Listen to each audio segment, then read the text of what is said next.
বন্ধুরা অনেকেই সিঙ্গাড়ার ভাঁজ ঠিকঠাক দিতে না পারায় সিঙ্গাড়া বানায় না। তবে আজকে আমি পুরভরা বা ভাঁজ দেওয়ার ঝামেলা ছাড়া একদম অভিনব পদ্ধতিতে নিমকি এবং সিঙ্গাড়ার রেসিপিটা তোমাদের সাথে শেয়ার করব। অবশ্যই পুরো রেসিপিটা দেখবে, একদম মুচমুচে খাস্তা দোকানের মতো। রাখি পূর্ণিমা স্পেশাল এই দুটো রেসিপি একসাথেই আমি শেয়ার করছি। ভালো লাগলে প্লিজ লাইক এবং চ্যানেলটি সাবস্ক্রাইব করে রাখবেন। চলুন তাহলে আজকে রেসিপি দুটো শুরু করা যাক। দুটো রেসিপির জন্য আমি এখানে 2 কাপ পরিমাণে ময়দা নিয়েছি। এবারে ময়দার মধ্যে পরিমাণ মতো আমি দিয়ে দেব এখানে লবণ, আর দিয়ে দেবো আমি এখানে 2 চামচ পরিমাণে চিনির গুঁড়ো। তোমরা গোটা চিনিও ব্যবহার করতে পারো, তবে গোটা চিনি মেল্ট হতে একটু টাইম লাগে। এবারে আমি 2 টেবিল চামচ পরিমাণে সাদা তেল দিয়ে খুব ভালোভাবে ময়দার সাথে সব কিছু মিশিয়ে নেব। বেশ ডলে ডলে ময়দার সাথে তেল লবণ সব কিছু মিশিয়ে নিতে হবে। যখনই দেখবেন এইভাবে হাতে মুঠো হয়ে গেছে, তখনই ভাববেন ময়ানটা একদম ঠিকঠাক রয়েছে। এবারে সামান্য পরিমাণে কালো জিরে দিলাম, এতে নিমকি সিঙ্গাড়াতে টেস্টটা ভালো হয়। এবারে মিশিয়ে নিয়ে অল্প অল্প পরিমাণে নর্মাল জল দিয়ে একটা ডো রেডি করে নেব। বন্ধুরা, আমার এই রেসিপি দুটো দেখার পর আপনাদের যদি ভালো লেগে থাকে তাহলে অবশ্যই মমতা রান্নাঘর চ্যানেলটিকে সাবস্ক্রাইব করে রাখবেন। দেখুন বন্ধুরা, ডোটা রেডি হয়ে গেছে। যেরকম আমরা রুটি পরোটার ডো বানিয়ে থাকি সেই রকম আমরা ডোটা রেডি করে নিয়েছি। এবারে আমি সাদা তেলের উপরে 1/2 চামচ পরিমাণে দিয়ে দিলাম গোটা জিরে, আর দিয়ে দিচ্ছি এখানে 1/2 চামচ পরিমাণ গ্রেট করে রাখা আদা। যেহেতু আমি নিরামিষে বানাচ্ছি তাই এখানে শুধুমাত্র আদাই দিলাম, তোমরা চাইলে রসুনও ব্যবহার করতে পারো। আর দিয়ে দিলাম কয়েকটা কারি পাতা, দিয়ে দিলাম কাঁচা লঙ্কা। এবারে তেলের মধ্যে একটু খুব সুন্দর করে ভেজে নিয়ে এখানে আমি ছোট ছোট করে কেটে রাখা আলু দিয়ে দিলাম। আলুটাকে জাস্ট কয়েক সেকেন্ডের মতো একটু ভেজে নেব। এরপর দিয়ে দেব কিছুটা হলুদের গুঁড়ো, আর দিয়ে দিচ্ছি 1 চামচ পরিমাণে লবণ। আবারও কয়েক সেকেন্ডের মতন ভেজে নিয়ে এখানে কয়েকটা টুকরো করে রাখা গাজর দিয়ে দিলাম। গাজরটাকে কয়েক সেকেন্ডের মতো ভেজে নিয়ে ঢাকনা বন্ধ করে দিচ্ছি, যাতে ভাপে আলু এবং গাজরটা সেদ্ধ হয়ে যায়। আমি মাঝে আরও একবার ঢাকনা খুলে নাড়াচাড়া করে আবারও ঢাকনা দিয়ে দিয়েছিলাম। আলু এবং গাজর কিন্তু সুন্দর সেদ্ধ হয়েছে। এবারে আমি ভেজে রাখা কিছুটা বাদাম দিয়েছি, এখানে আমি চিনে বাদামটাই ব্যবহার করেছি।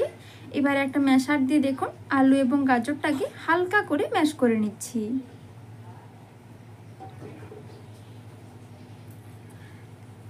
এবারে আমার পুরটা এখন রেডি হয়ে গেছে। সবশেষে আমি এখানে কিছুটা পরিমাণে গরম মশলার গুঁড়ো দিয়ে দিলাম। আলুর পরিমাণ অনুযায়ী একদম সামান্য পরিমাণে গরম মশলার গুঁড়ো দিয়ে এবারে একটা পাত্রে তুলে পুরটাকে একটু ঠান্ডা করে নেব। বন্ধুরা, রাখি পূর্ণিমার দিনে এই নিরামিষ সিঙ্গাড়া একবার বানিয়ে দেখবেন, খেতে কিন্তু খুবই ভালো লাগবে। ময়দার ডোটা 5 মিনিটের মতন রেস্টে ছিল।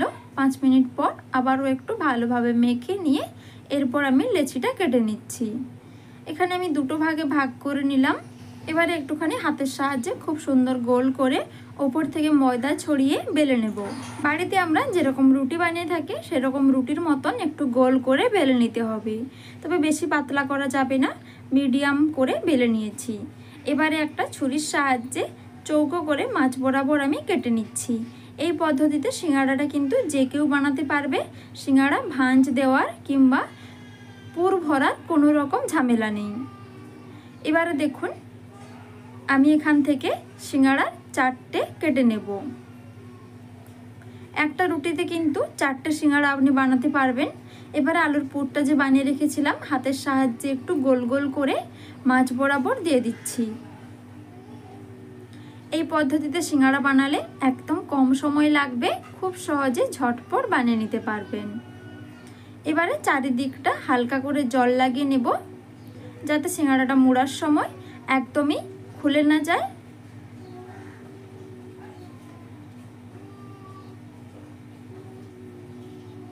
দেখুন বন্ধুরা, খুবই সহজ সিঙ্গাড়া, কোনো রকম ভাঁজ দেওয়া বা পুর ভরা কোনো ঝামেলা নেই। এইভাবে দুটো মুখ প্রথমে জয়েন্ট করে ব্যাস উপরের মুখটাকেও এইভাবে জয়েন্ট করে দিলেই কিন্তু আমাদের একটা সিঙ্গাড়া রেডি হয়ে গেল। কেমন লাগলো এই খুব সহজের পদ্ধতিটা আপনারা অবশ্যই কমেন্ট করে জানাবেন। খুব সহজ পদ্ধতিতে আপনি সিঙ্গাড়া বানাতে পারবেন ঝটপট করে। বাড়িতে মেহমান এলেও কিন্তু মেহমানকে বসিয়ে রেখে মাত্র 10 থেকে 15 মিনিটের মধ্যে কিন্তু আপনি বানিয়ে ফেলতে পারবেন। দেখুন কত সহজ বানানো, দেখেই ভাবছেন যে মনে হচ্ছে এক্ষুনি যেন বানিয়ে ফেলি। দুটো আপনাদেরকে বানানো দেখালাম, একইভাবে আমি সবগুলোই বানিয়ে নিলাম। দেখতেই পেলেন আমার এখানে টোটাল আমি এখানে 8টা সিঙ্গাড়া বানিয়েছি। এবারে আমি এগুলোকে ভেজে নেব। তার জন্য আগে থেকে কড়াইতে আমি তেল গরম করতে বসিয়ে দিয়েছিলাম। তেলটা আমি মিডিয়াম করে গরম করেছি। এবারে তেলের উপরে একে একে আমি দিয়ে দিলাম। আমি দুটো ব্যাচে ভাজবো, তার জন্য প্রথমে 4টে দিলাম, এরপরে আবার 4টে ভেজে নেব। এক সাইড এখন হয়ে গেছে, এবারে উল্টে নিচ্ছি। আবারও যখন এক সাইড হালকা লালচে হয়ে যাবে এবারে উল্টে নিতে হবে। এইভাবে উল্টে পাল্টে দুই পিঠ কিন্তু খুব ভালোভাবে ভেজে নিতে হবে। বন্ধুরা কিছুক্ষণ পর আপনাদেরকে দেখাচ্ছি। দেখুন এখন কিন্তু খুব সুন্দর একটা কালার চলে এসেছে। সিঙ্গাড়াটা কিন্তু এখন সম্পূর্ণ 4 সাইড খুব ভালোভাবে ভেজে নেওয়া হয়ে গেছে। এবারে তেল থেকে আমি সিঙ্গাড়াটা তুলে নিচ্ছি। দেখুন একদম কিন্তু দোকানের মতনই কালারটা এসেছে। দেখেই কিন্তু জিভে জল চলে আসবে। এমন মুচমুচে গরম গরম সিঙ্গাড়া থাকলে সন্ধেবেলা মুড়ির সাথে কিন্তু আর কিছুই লাগবে না। এখন সব সিঙ্গাড়াগুলো ভেজে নেওয়া হয়ে গেছে। এবার একটা প্লেটে নিয়ে নিচ্ছি। বন্ধুরা আওয়াজ শুনে আপনারা নিশ্চয়ই বুঝতে পারছেন সিঙ্গাড়াগুলো কতটা মুচমুচে এবং খাস্তা হয়েছে। এইভাবে বাড়িতে সিঙ্গাড়া বানিয়ে নিলে কিন্তু দোকানে যাওয়ার আর কোনো দরকার হবে না। আপনাদেরকে একটা ভেঙেও দেখাবো যে ভেতরটা কতটা সুন্দর হয়েছে। বন্ধুরা সিঙ্গাড়ার সাইজটা শুধু দেখুন, একদম কিন্তু দোকানের মতন পারফেক্ট সাইজ হয়েছে এবং মুচমুচে। এবারে আপনাদেরকে ভেতরটা ভেঙে দেখাবো। দেখুন কতটা মুচমুচে এবং খাস্তা হয়েছে। ভেতরটা একদম পুরো ঠাসা, মুখে দিলেই জাস্ট দারুণ। চা কিংবা মুড়ির সাথে পরিবেশন করুন। এবারে আমি আপনাদের সাথে একদম মুচমুচে দোকানের মতন নিমকি শেয়ার করব। তবে আমি এই একটা মাত্র লেচি দিয়ে নিমকিটা বানিয়ে নেব। দেখুন আমি যে ময়দাটা মেখেছিলাম সিঙ্গাড়ার জন্য, তার থেকে আমি শুধুমাত্র ছোট্ট একটা লেচি রেখেছিলাম নিমকি বানানোর জন্য। এটাকে লম্বা করে আমি 4টে ছোট ছোট করে লেচি কেটে নিয়েছি। এবারে ছোট একটা লেচিকে এইভাবে একটু চাপটা করে গোল করে নিলাম। উপরে সামান্য পরিমাণে ময়দা ছড়িয়ে এবারে আমি বেলে নেব। একদম সহজভাবে এই নিমকিটা বানানো দেখাবো। বন্ধুরা তোমরা বেশি বানাতে চাইলে তাহলে কিন্তু বেশি করে বানিয়ে নেবে এইভাবে। এবারে দেখুন একটু লুচির থেকে একটু বড় সাইজ করে বেলে উপরে একটুখানি তেল ব্রাশ করে ময়দা ছড়িয়ে দিলাম। এবার ময়দাটাকে হাত দিয়ে একটু খুব ভালোভাবে সমানভাবে লাগিয়ে নিচ্ছি চারিধারে। ভালোভাবে ময়দাটা লাগিয়ে নিলে তাহলে কিন্তু লেয়ারটা খুব সুন্দর হবে নিমকির। এবারে দেখুন এভাবে একটা ভাঁজ দেওয়ার পর সামান্য পরিমাণে এই সাইডে জলটা লাগিয়ে নিতে হবে। এবারে আবারও একটা ভাঁজ দিয়ে এক সাইড খুব ভালোভাবে সমান করে নিতে হবে। এইভাবে টিপে টিপে এক সাইড সমান করে নিয়ে আবারও আমি বেলে নিচ্ছি। বন্ধুরা আপনাদেরকে আমি একটা বেলে দেখালাম, আশা করি আপনারা সবগুলো এইভাবেই বানিয়ে নেবেন।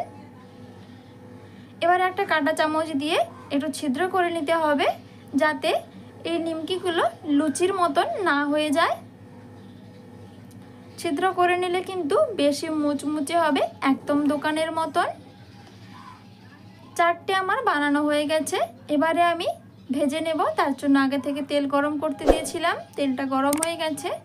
এবারে কড়াইতে তেলের উপরে দিয়ে নিমকিগুলো বেশ মচমচে করে ভেজে নিতে হবে। নিমকিগুলো দেওয়ার পর কিছুক্ষণ পর দেখবেন খুব সুন্দরভাবে নিমকিগুলো ফুলে উঠবে।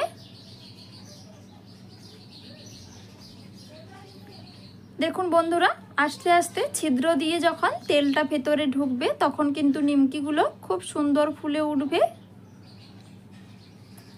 সবগুলো নিমকি কিন্তু খুব সুন্দরভাবে ফুলে গেছে। এবারে আমি উল্টে নিচ্ছি। প্রত্যেকটা ভাঁজ কিন্তু খুব সুন্দরভাবে ছেড়ে যাবে এবং মচমচে হবে।